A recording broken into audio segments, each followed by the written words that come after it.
নমস্কার বন্ধুরা, আমি ঝুমা। ঝুমাস কিচেনে তোমাদের সবাইকে স্বাগত। আশা করি বন্ধুরা তোমরা প্রত্যেকেই ভালো আছো এবং সুস্থ আছো। আজকে আমি তোমাদের সাথে রেসিপি শেয়ার করব কোরিয়ান ফ্রাইড চিকেন। দেখো, তার জন্য আমি কিছুটা এখানে চিকেন নিয়েছি। আর লেগ পিসগুলোকে দেখো আমি কেটে নিয়েছি চার সাইডগুলো, যাতে ভেতরে রস ঢোকে। এবার দেখো, সবার প্রথমে আমি দিলাম গোলমরিচের গুঁড়ো 1 চামচ, আদা রসুন পেস্ট 2 চামচ করে দিয়েছি। আদা রসুন পেস্ট একদম ভর্তি ভর্তি দিয়েছি, 2 চামচের মতনই আছে। আদা রসুন পেস্ট সবসময় দেখবে একটু বেশি দেবে, তাহলে কিন্তু খুবই ভালো টেস্ট হয়। এবার স্বাদ অনুযায়ী নুন দিয়ে দিলাম। এবার ভিনেগার দেব। তোমরা ভিনেগার যদি না দিতে চাও তাহলে লেবুর রসও দিতে পারো। এবার খুব ভালো করে মিশিয়ে আমি এটা আধ ঘন্টা রেস্টে রাখবো, তারপর আবার একবার ম্যারিনেট হবে। এবার দেখো, আধ ঘন্টা পর আবার চলে এসেছি। এবার আরেকটু নুন দিলাম।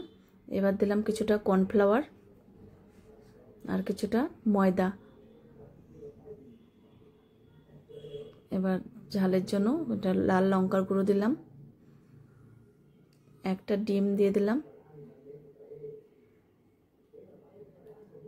এবার খুব ভালো করে মেখে নিতে হবে। 1 ঘন্টা আমি রেস্টে রেখে দেব। যত টাইম রেস্টে রাখবে তত কিন্তু চিকেনগুলো খুব সফট হবে।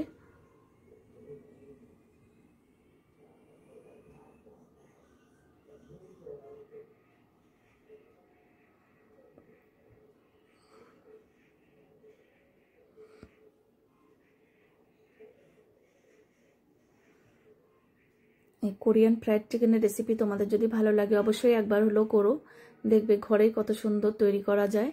আর তোমরা যদি সুন্দর সুন্দর রেসিপি পেতে চাও আমার ইউটিউব চ্যানেলটি অবশ্যই সাবস্ক্রাইব করে রেখো। আর যদি ফেসবুক থেকে দেখো পেজটিকে ফলো করো, তাহলে আমি যখনই যা নিত্য নতুন ভিডিও আপলোড করব তোমাদের কাছে সঙ্গে সঙ্গেই পৌঁছে যাবে। এবার দেখো, আগে থেকে তেল আমি সাদা তেল গরম করে নিয়েছিলাম।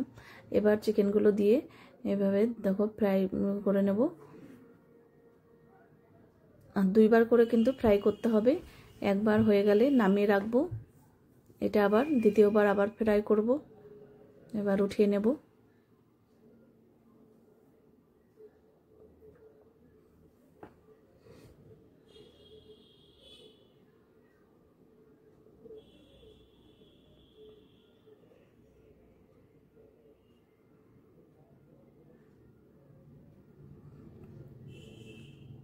এবার দেখো, বাকিগুলো আমার ভেজে নেওয়া হয়ে গেছে।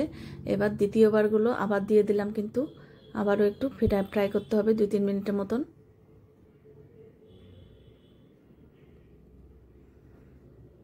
দেখো হয়ে গেছে, এবার নামিয়ে নেব।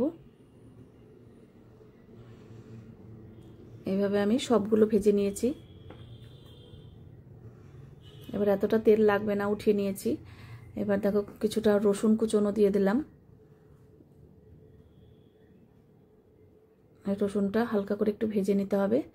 এবার একটু সয়া সস দিলাম, আর একটু ভিনেগার, আর গোচুজাং চিকেন, আর সরি গোচুজাং এই সস। এই দেখো, এটা অনলাইন থেকে আমি কিনে নিয়েছি।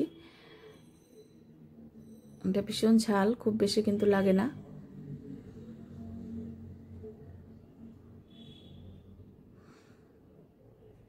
গোল্ডেন ব্রাউন করে ভেজে নিয়ে পর এবার সসটাকে দিয়ে দিলাম।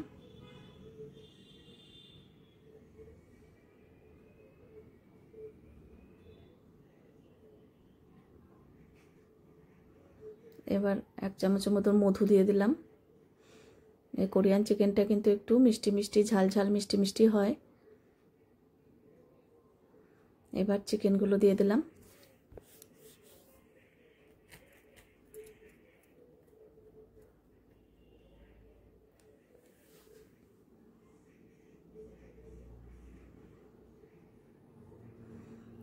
এবার সবগুলো দিয়ে আমি একটু ঢাকা দিয়েছিলাম। ঢাকা দিলে দেখবে ভালো মতন সেদ্ধ হয়ে যাবে ভেতরটা।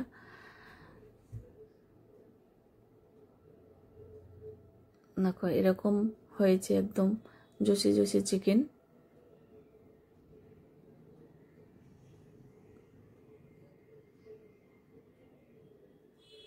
এখন তাহলে আমি এইভাবেই নামিয়ে নেব, হয়ে গেছে।